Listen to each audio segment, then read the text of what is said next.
Hi, I'm the Tolkien curmudgeon back again after a slight pause. Haven't uploaded anything for a while. Not anything really particular is behind that, except for I haven't really had an opportune moment. Anyway, I've continued to think about some things, and one of them is that canonicity issue that's been quite controversial. And some of the things that, what's his name? Corrigan Wholesome, the Tolkien professional, has said, and the way that it's kind of getting some people upset, including me. Well, anyway, it still relates to the topic of why I think it's important for an adaptation to hew relatively close to the so-called lore of the source material.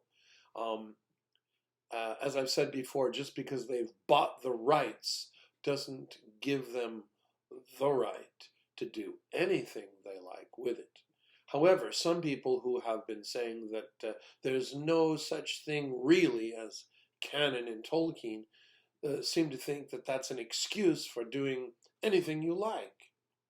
And actually, I agree with the idea that there isn't really any canon in Tolkien in the sense that there is no uh, agreed upon consensus among all the readers of Tolkien about exactly what is canon in the sense, in the fan sense of canon, in the sense that people, for example, who love Star Wars or James Bond or whatever would consider the exact supposed sequence of events in the imaginary history of what really happened. And that's not really the way that Corrigan Wholesome was using the term.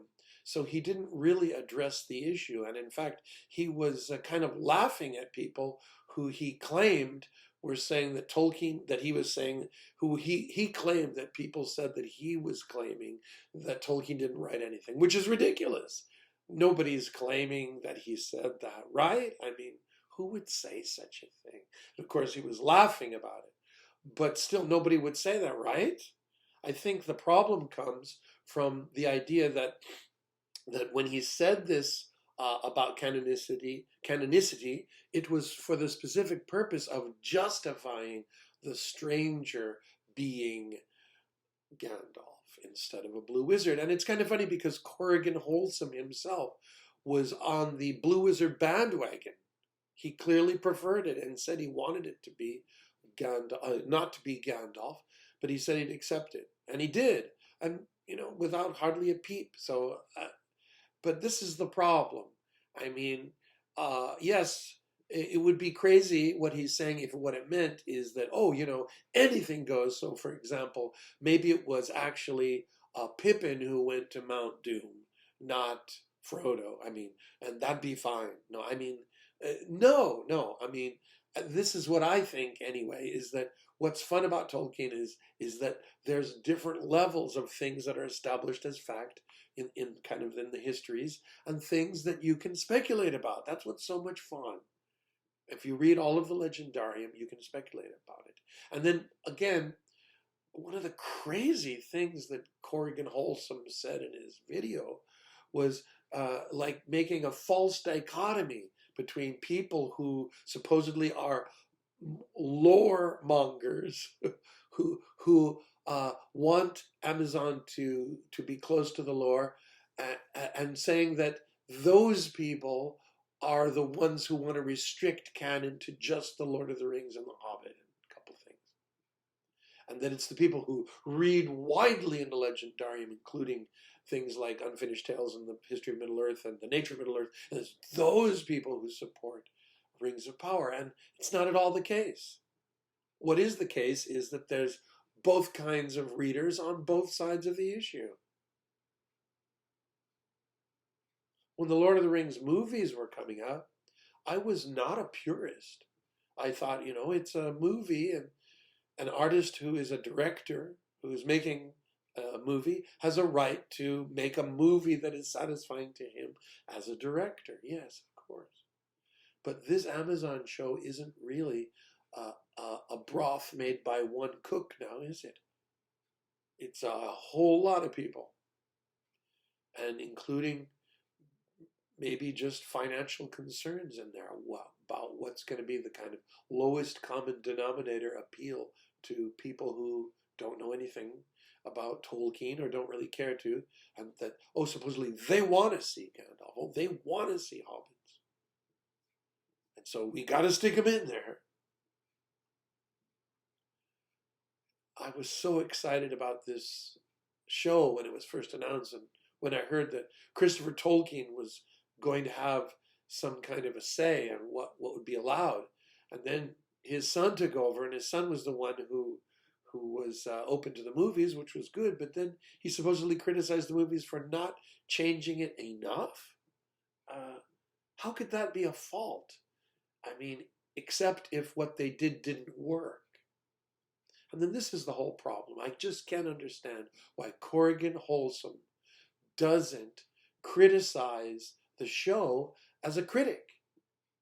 Some people, oh, that's not his role and he's analyzing. Yeah, but what's the use of analysis if you don't also evaluate? And why would anyone say that you can't evaluate until the whole show is over, after all 5 seasons are finished, and then you'll be able to evaluate? Well, yes, that'll be one kind of evaluation, which will only be possible after you finish it. But actually, after each episode, you can evaluate each episode. And of course, you can evaluate how each episode follows in sequence and whether or not it makes any sense up to that moment. And there have been a lot of things just terribly badly made about this TV show that anyone, I think, in his right mind would criticize. And just saying, oh, I was withholding my opinion, isn't going to cut it in the end.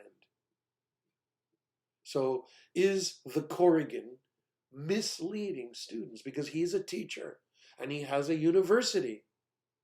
And that university is a great thing in the Tolkien world, I believe, and has had many great Tolkien scholars giving classes there, and including now there. But isn't it misleading your students to go on and on about how amazing they did this and that and the other thing with the show without ever saying, by the way, the writing is very poor, or by the way, isn't there a giant plot hole here, or isn't this very, very inconsistent that a character would do an evil deed and then have no consequences for it, or why wouldn't they at least explain why it is that elves can be cut through with knives and jump off cliffs and still live through it?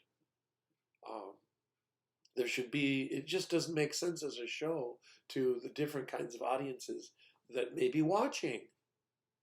And then people like me get attacked, sideways attack kind of, by things, oh, you know, oh, ha, ha, ha, ha, laughing at all these people who worry about the lore, ha, ha, ha. Oh, now there's some adults talking about it. This is the kind of thing they say when they're logging on to the, what's that called, the rings and reels thing, whatever that the Corrigan does.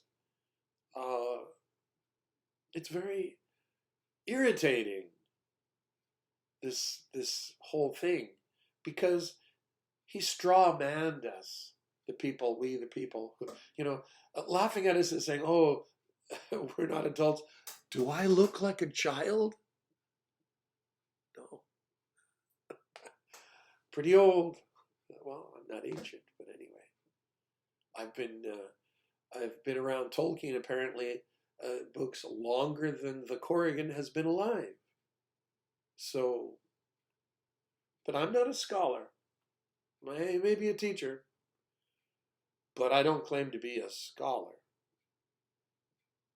But he does. He better do a better job, or he's besmirching the reputation of his university.